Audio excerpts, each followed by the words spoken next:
Okay, அதான் இன்னைக்கு 77வது சுதந்திர தினம். ஓகேவா? அதான் என்னன்னா நம்ம அடிமைப்பட்டு கிடந்தோம். அதான் என்னன்னா ஆங்கிலேயர்கிட்ட அடிமைப்பட்டு கிடந்து, அதான் இப்போ நீங்கள் ஃப்ரீயாக விளையாடிட்டு இருக்கீங்களா, அப்புறம் விளையாடுறது அவங்க சொன்னால் நம்ம அவங்களுக்கு காலை ஷூவை துடைக்கணும், அவங்களுக்காக நம்ம எல்லா வேலையும் பார்க்கணும், அடிமை வேலை பார்த்த மாதிரி பார்க்கணும்.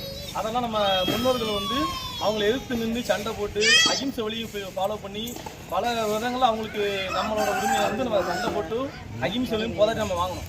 ஓகேவா? அது எதனால் இப்போ சாத்தியமானுச்சு சொல்லுங்க வைப்போம். எதனால நம்ம அந்த அகிம்சை நம்ம ஒற்றுமை. ஓகேவா? நம்ம ஒற்றுமையால தான் எல்லாம் சாத்தியமானுச்சு. ஏன்னா ஒரு பெரிய டீம் அவங்க நம்மகிட்ட வந்து வெறும் வால் தான் வச்சுருந்தோம். வால் வச்சு சண்டை போட்டுட்டு இருந்த காலம். அவங்க என்ன பண்ணாங்க, துப்பாக்கி பீரங்கி அந்த மாதிரி யூஸ் பண்ணாங்க. அதே மாதிரி அகிம்சை அதிகமாக நம்ம ஆளுங்க யூஸ் பண்ணாங்க. என்னடி அடித்தாலும் கடைசி வரைக்கும் கொடியை தாங்கி பிடிச்சி செத்த ஆளும் நம்ம இதில் உண்டு திருப்பூர். ஓகேவா? அடித்து சாகும்போதும் கொடியை கீழே விடலை. அந்த மாதிரி அகிம்சை வழியும் போராடி நம்மளோட பெரிய பெரிய ஆட்களை வந்து போராட்டம் பண்ணியும் சண்டை போட்டும் கடைசியில் நம்ம இண்டிபெண்டன்ட் நமக்கு கிடைச்சிது.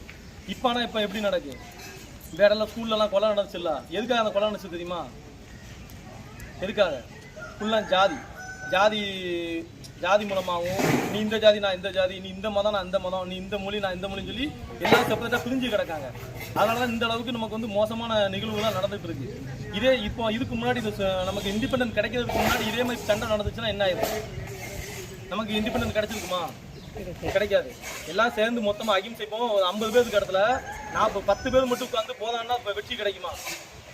ஒரு 1000 பேருக்கு இடத்துல நம்ம ஒரு 50 பேர் மட்டும் போராடிட்டு இருக்காங்க. மிச்சம் 950 பேரும் நமக்கு என்ன சொல்ல, நமக்கு இது தேவையா, நமக்கு இது வேண்டாம், இவன் அந்த ஜாதி, இவன் இந்த மதம் அப்படின்னு சொல்லி எல்லாம் ஒதுங்கிட்டோம்னா நமக்கு வந்து அந்த வெற்றி கிடைச்சிருக்குமா? கிடைக்காது. எப்போ அந்த வெற்றி கிடைக்கும்? எல்லாமே மொத்தமாக கை கோத்தா மட்டும் தான் அந்த வெற்றி கிடைக்கும்.